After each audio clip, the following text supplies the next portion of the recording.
Hello बच्चों, let us see this question. Four parallel conductors carrying equal current passes vertically through the four corner of the square W, X, Y, Z in two conductors. The current is flowing into the page and in the other two conductors, it is flowing out of the page. In what direction must the current flow to produce the resultant magnetic field in the direction shown O at the center of the square? हमसे ये कहा जा रहा है कि sir सबसे पहली बात यह है कि आपके पास चार वायर्स हमने चार पॉइंट्स पर रख दिए इस स्क्वायर के। अब चारों वायर के अंदर करंट है, किन्हीं दो वायर के अंदर current inside the plane of paper है और किन्हीं दो वायर के अंदर current outside the plane of paper है। आपको net magnetic field at the centre क्या बनानी है, इस डायरेक्शन में बनानी है। तो आपको ये बताना है कि किस किस वायर के अंदर किस किस डायरेक्शन में करंट फ्लो कर रहा है। यहाँ पर जो मैं की कंसेप्ट यूज करने वाला हूँ वो है राइट हैंड कर्ल रूल। हमें मैग्नेटिक फील्ड इस डायरेक्शन में चाहिए। अगर आप देख पा रहे हैं राइट हैंड कर्ल रूल बस आपसे यही कहता है कि जो थंब होगा वो डायरेक्शन क्या दिखाएगा, थंब का डायरेक्शन दिखाएगा, करंट का डायरेक्शन।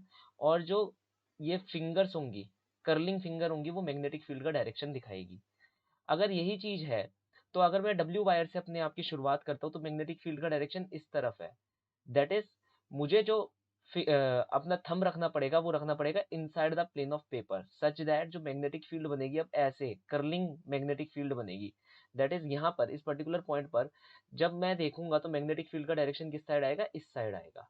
सिमिलरली अगर मैं एक्स को देखूं तो भी मुझे सेम उसी ओरिएंटेशन में अपने हैंड को रखना पड़ेगा जिस ओरिएंटेशन में मैंने डब्ल्यू पर रखा है सच दैट कि मेरे पास मैग्नेटिक फील्ड यहाँ पर क्या आ जाए, इस डायरेक्शन में आ जाए। अगर मैं जेड को देखूंगा तो जेड के लिए मुझे थंब को आउटसाइड रखना पड़ेगा।